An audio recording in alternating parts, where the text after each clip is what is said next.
Okay. केंद्र व राज्य शासनाच्या विविध महत्वाकांक्षी योजना सध्या कार्यान्वित आहेत. त्यामध्ये महिला सक्षमीकरणासाठी जे काही उमेद आहे किंवा मग PM-FME आहे. मात्र बहुतांश लोकांना ज्या योजनेबद्दल माहीत नाही, मात्र त्या योजनेतून उद्योगाच्या अनेक अशा संधी आहेत. तर ती योजना कोणती? तर मग महाराष्ट्र शासनाच्या पर्यटन विभागाची आई ही योजना. तर आई हे पर्यटन धोरण महाराष्ट्र शासनाने गेल्या काही वर्षापासून राबवणं सुरू केलेलं आहे. नेमकं या योजनेचे लाभ कोण घेऊ शकते, कोणकोणते उद्योग या योजनेचा लाभ घेऊन आपण सुरू करू शकतो, यासाठी पर्यटन विभाग जे काही विभागीय कार्यालय अमरावती येथे त्या कार्यालयाच्या उज्ज्वला काळे मॅडम माझ्यासोबत आहेत. अधिक आपण जाणून घेऊया नेमकी काय ही आई योजना आहे. नेमकं आई या नावापासून सुरू होणारी ही योजना प्रथमच तुम्ही ऐकत असाल. मॅडम, स्वागत आहे तुमचं. काय सांगाल या आई योजनेबद्दल? सर, महिलांना आर्थिक सक्षमीकरण करण्यासाठी किंवा त्यांना आर्थिक बलभूत करण्यासाठी आई योजना ही महाराष्ट्र शासनाने आणलेली आहे.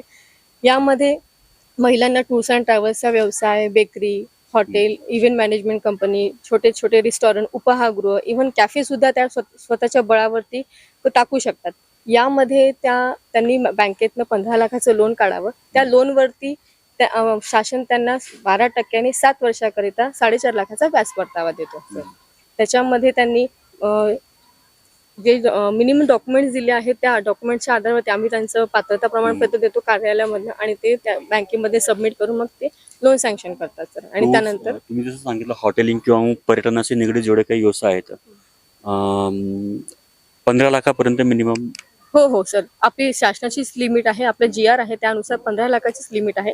आणि होमस्टे वगैरे चालू करायचं असेल तर त्याचं पण? हो त्याचं पण तेवढंच आहे सर. होमस्टे, ॲग्रो टुरिझम सगळं. काही वयाचे निकष, काही शिक्षण वगैरे? नाही, यामध्ये वयोमर्यादा नाही आहे, फक्त ती महाराष्ट्राची रहिवासी असावी इतकंच आहे सर.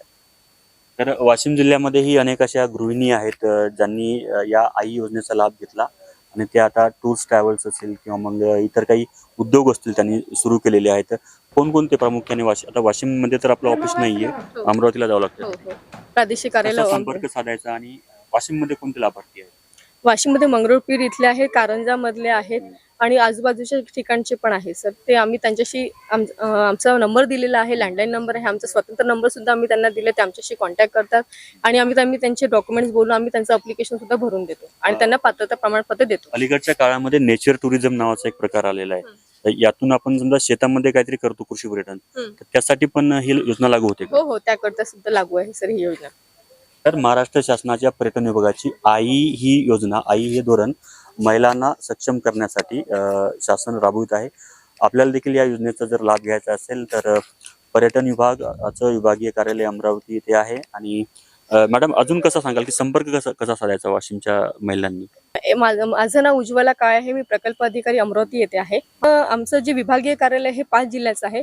अमरावती, नागपूरला होतं. येस, अमरावती, अकोला, वाशिम, बुलढाणा, यवतमाळ इथे 5 जिल्हे आहेत. 5ही जिल्ह्याच्या तालुक्यामधल्या सगळ्या महिलांनी मला जर कॉन्टॅक्ट केला तर मी त्यांच्यापर्यंत थेट पोहोचू शकते, इतके मी त्यांना सांगते. काही व्हिजिट वगैरे असते मग या जिल्ह्यामध्ये काही? हो सर, आमची व्हिजिट असतात, आमची मेळावे असतात. आम्ही मावींसोबत किंवा इतर कार्यालयांसोबत टायअप आहोत.